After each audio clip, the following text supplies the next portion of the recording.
Madam அருமையா இது பண்ணியிருக்கீங்க, ஒரு பேட்டி கொடுத்துடலாமா? நான் என்ன நீங்கள் இன்ஃப்ளூயன்ஸே பண்ண முடியாதுங்க. கார் எடுத்துருவாங்கப்பா. மேடம் இப்போ எதுக்காக நம்ம அங்கே பேசுகிறீங்க? அப்படி சொல்லிடுங்க எல்லாம் கூட, மைக் உள்ள வேணாம். இல்லைண்ணே, அதுதான் இங்கே உள்ள பேசிட்டேன்ல, உங்கள்கிட்ட எல்லாத்தையும் ரெக்கார்ட் இருக்கும். அது எடுக்க முடியாது. உள்ள ரெக்கார்டு எதுவுமே இல்லையா? உள்ள யாருமே எடுக்க கேட்டால் உங்களுக்கு தருவாங்க. இல்லை அதெல்லாம் தம்பி அதெல்லாம் தருவே நல்லா பேசிக்கிறாங்க, அமைச்சரெல்லாம் ஆயிடுவாங்க அவங்க கண்டிப்பாக. இல்லைண்ணே, நான் முன்னாடியை விட இப்போ நல்லாவே இருக்கேன்.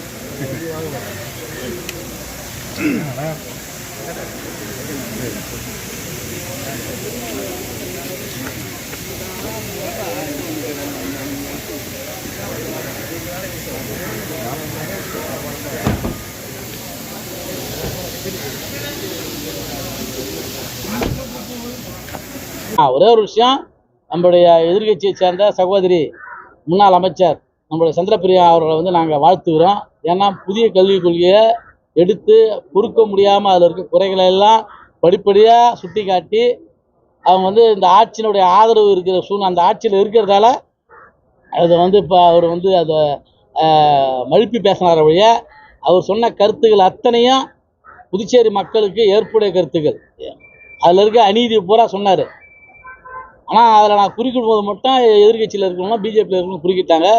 அதை விட அவங்க ஒரு படி மேலே போயிட்டு அவங்களுடைய அந்த நியாயமான கோரிக்கையை வலியுறுத்தி மேஜை மேலே ஏறி, இருக்கை மேலே ஏறி அவங்க வந்து இதை வலியுறுத்துறதுக்காக அவங்களுக்கு நாங்கள் நன்றி தெரிவிக்கிறோம்.